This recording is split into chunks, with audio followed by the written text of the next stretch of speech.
नमस्कार सर्वांना, शेतकरी जीवन या यूट्यूब चॅनलमध्ये तुम्हा सर्वांचं स्वागत आहे। तर ही फ्लावरची रोपे आहेत।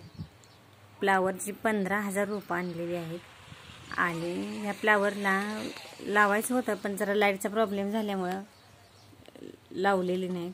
आता लाईट आल्यानंतर लावायचे आहेत। लाईटचा थोडा घोटाळा झालेला आहे। लाईट आली की आपण रोपं लावून घेणार आहोत। पण रोपं किती मजबूत आणि स्ट्रॉंग आहेत बघा। उन्हाळ्यात शक्यतो रोपं टेम्परेचरला जास्त करून टिकत नाही।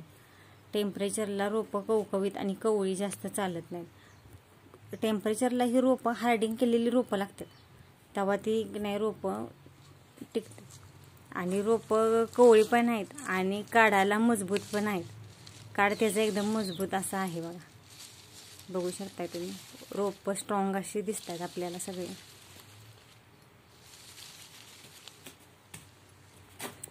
तर ही रोपं आम्ही आता 4 दिवसात लावून घेणार आहोत।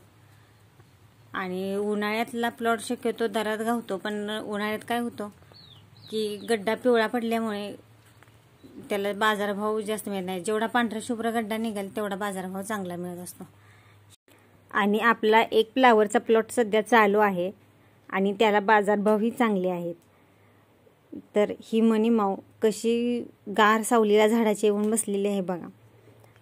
टेम्परेचरमुळे रोपांना 3 वेळा पाणी मारावं लागतंय, सकाळ दुपार संध्याकाळ, कारण त्या कोको बेड सुकतोय लगेच। आणि टेम्परेचर भरपूर असल्यामुळे रोपं पण सुकायला लागतात, म्हणून 3 टाइम पाणी मारायला लागतं। त्यासाठी बॅलर भरून ठेवलेलं आहे पाणी मारायसाठी। आणि पाणी मारल्यामुळं आणि झाडाचं वातावरण असं दोन्ही वातावरण गार असे झालेलं आहे बघ। आणि हा बाजार आपण फ्लावर चालू झालेला बाजार काढलेला आहे। आठवडी बाजार आहे। आठवडी बाजारात विकण्यासाठी हे फ्लावर काढून ठेवलेलं आहे आपण। आणि आठवडी बाजार हे दुपारी म्हणजे सायंकाळी 4 नंतर भरतात। पण आम्ही हा बाजार सकाळीच काढून ठेवलेला आहे, का तर आम्ही सकाळी बाजार काढतो। आणि ही फ्लावरची आम्ही 15,000 रुपये आणलेली आहेत। तर तुम्हाला व्हिडिओ कसा वाटला हे कमेंट करून नक्की सांगा। व्हिडिओ आवडल्यास व्हिडिओला लाईक शेअर सबस्क्राईब नक्की करा। असेच नवनवीन व्हिडिओ पाहण्यासाठी आमच्या चॅनलला नक्की सबस्क्राईब करा। व्हिडिओ पाहिल्याबद्दल धन्यवाद।